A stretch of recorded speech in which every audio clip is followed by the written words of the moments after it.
आशा है आप सभी को मेरी कहानियाँ बहुत पसंद आ रही होंगी।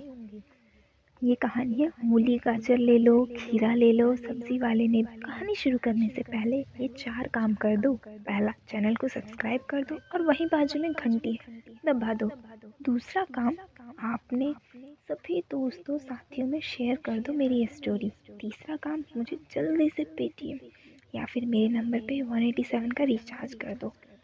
BSNL की सिम है। चौथा और आखिरी काम, स्टोरी पढ़ना हो तो फिर मेरी वेबसाइट पे जाओ, पढ़िए। दोस्तों, वैसे तो आप मेरी कहानी का शीर्ष पढ़कर ही और सुनकर ही समझ गए होंगे कि मेरी कहानी एक सब्जी वाले की है। मगर ये सब्जी वाला कोई ऐसा वैसा सब्जी वाला नहीं है। ये गोविंद भाई। वैसे तो ये 62 साल के इंसान है। चेहरे पर आधी सफ़ेद और लंबी दाढ़ी है। कुर्ता पजामा पहनते हैं। सबसे बड़े प्यार से बेटा बहन जी करके बोलते हैं और मोहल्ले की सभी औरतें, छोटी हो या बड़ी, इन्हें गोविंद भाई कहकर ही बुलाती हैं। मगर ये ऊपरी बातें हैं। यह सब मुझे तब समझ में आई जब मैंने भी गोविंद भाई ने इशारा दिया। अब क्यों किया, कैसे किया, ये सब आप खुद सुन लीजिए। मेरा नाम शिवानी है और मैं मेरठ में रहती हूँ। हम शहर के बहुत ही अच्छे इलाके में रहते हैं। मेरी शादी को करीब 3 साल हो गए हैं। घर में सास है, ससुर है, पति है, एक नंद है। पैसे की कोई कमी नहीं है, सब ठीक ही है। मगर एक वो बात होती है ना कि बस जैसे ही शादी हुई, घर में सबकी निगाहें बहू पर टिक जाती हैं। मगर शादी के 3 साल बाद भी कुछ नहीं है तो सासू ने डॉक्टर, वैद्य, हकीम सबसे बात करनी शुरू कर दी। घर में आने वाली हर बूढ़ी बुजुर्ग महिला मुझे कोई नुस्खा, आशीर्वाद या किसी और वैद्य, हकीम या किसी जानकारी दे जाती। मैं खुद भी माँ बनना चाहती थी, पर अब नहीं हो रहा था। तो नहीं हो रहा था, क्या कर सकते हैं। फिर एक दिन हमारी एक पड़ोसन मेरे पास आई और मेरी सास से चोरी मुझसे बोली, अरे सुन, अगर तुझे अपने पति से कोई कमी नज़र आती है तो किसी और से ट्राई कर ले। पहले तो मुझे उसकी बात बुरी लगी, मगर ना जाने क्यों 2-4 दिन, हफ्ते बाद मुझे उसकी बात में दम नज़र आने लगा। कुछ दिन बाद फिर उससे मुलाकात हुई तो उसने फिर वही बात कही। तो मैंने पूछा ही लिया, भाभी ये कैसे संभव है। घर में मम्मी तो हर वक्त होती है, वो नहीं तो पूजा तो होती ही है। तो ऐसे में अकेले घर से बाहर जाना नहीं हो सकता। घर के अंदर कोई नहीं आ सकता। मैं क्या, कैसे, क्या करूं, बताइए आप। तो वो बोली, सुन मेरी बात, मैं तेरा इंतज़ाम करवा दूंगी, पर तू नखरे मत बताना बस। मैंने कहा, भाभी पहले आप बताओ वो बंदा है कौन, आपका क्या लगता है। तो उसने मुझे बताया उस बंदे का नाम है गोविंद भाई। मैं चौंकी, वो सब्जी बेचने वाले, वो बुढ़ऊ। भाभी बोली, हाँ बिल्कुल वही। मैंने कहा, भाभी मैंने आपसे पहले ही कहा था मुझे कोई ऐरा गैरा नहीं चाहिए। भाभी बोली, अरे बेवकूफ़, तू नहीं जानती, इस मोहल्ले में आधे से ज़्यादा गोविंद भाई के ही कांड है। और जिसको तू अपना पति कहती है ना, वो भी भाई की ही देन है। मैं तो हैरान रह गई सुनकर। फिर भाभी ने मुझे हमारे मोहल्ले के उन सभी के बारे में बताया जो गोविंद भाई के थे, और उनकी माँओं के कच्चे चिट्टे भी मेरे सामने खोले। मगर मैं अभी उसकी बातों पर विश्वास नहीं कर पा रही थी।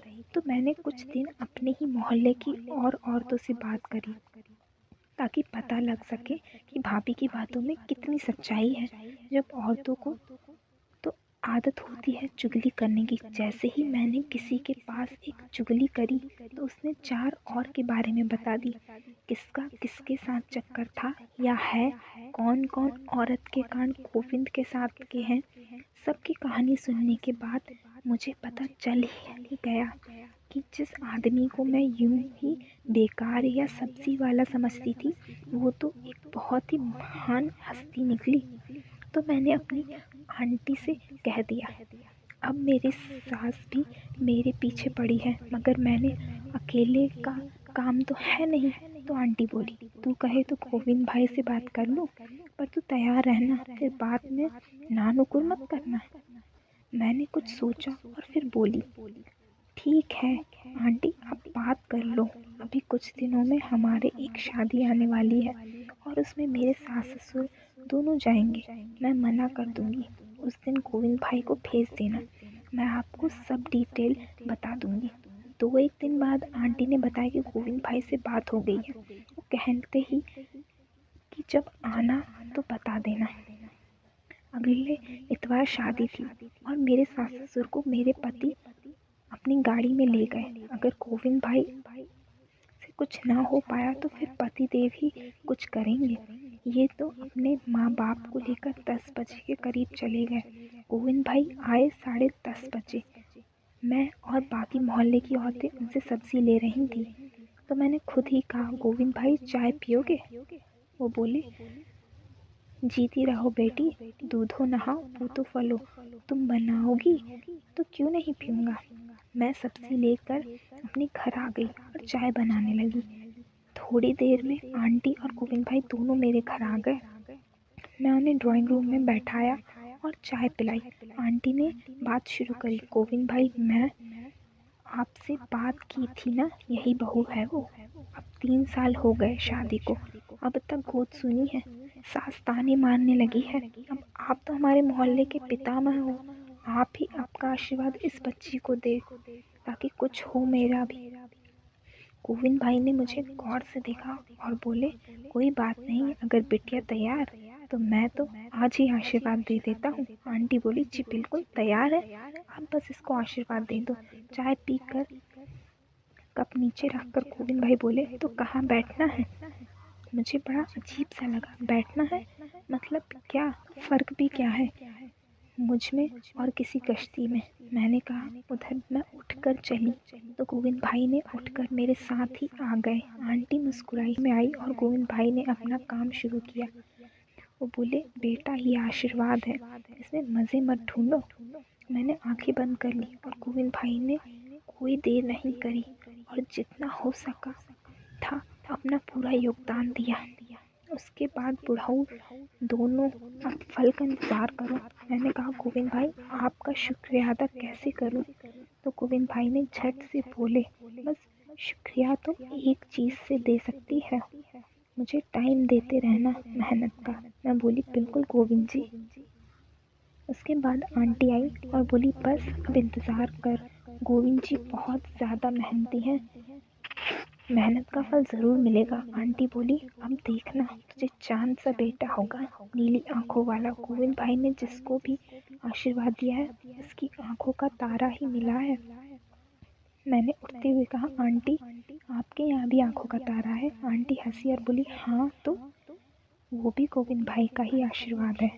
दोस्तों, अब थोड़ा ही वक्त गुजरा था कि फल का रिजल्ट आना था और रिजल्ट में गोविंद जी पास हुए, मतलब मुझे आंखों का तारा मिलेगा। अब क्या था, मैं खुश, आंटी खुश, मम्मी और पति खुश, सब ठीक हो चुका था, सिर्फ और सिर्फ गोविंद जी के वजह से। मगर दोस्तों, ये तो एक बार की बात है, मगर एक बार में मन कहाँ मानता है। बस तो फिर सब्जियां तो रोज बिकती हैं और मैं भी। तो फिर दोस्तों, जाते जाते आपको सिर्फ कुछ काम करने हैं। पहला काम, मुझे कमेंट करके ज़रूर बताएं कि आपको मेरी कहानियाँ कैसी लगी। दूसरा काम, अभी तक चैनल को सब्सक्राइब नहीं किया है तो कर लो और वहीं बाजू में एक घंटी है उसे दबा दो, वैसे ही दबाना है। तीसरा काम, मुझे पैसों की कमी है, मुझे पेटीएम करें। अगर वो नहीं कर सकते तो आप मेरे नंबर पे जाके 187 रिचार्ज कर दो, ये स्नेल की सिम है। चौथा और आखिरी काम, आप अगर मेरी और कहानियाँ पढ़ना चाहते हो तो डिस्क्रिप्शन में लिंक दी हुई है, SRKStorylover.com, ये है मेरी वेबसाइट। आखिरी में, मैं इतनी अच्छी कहानी बनाती हूँ, इतनी मेहनत करती हूँ, पता है आप सभी को बहुत मज़ा आता है, तो इतने ही तो सिंपल काम करने हैं। धन्यवाद। चलो मैं अब चलती हूँ, मिलूंगी मेरी अगली स्टोरी में, तब तक के लिए धन्यवाद। बाय।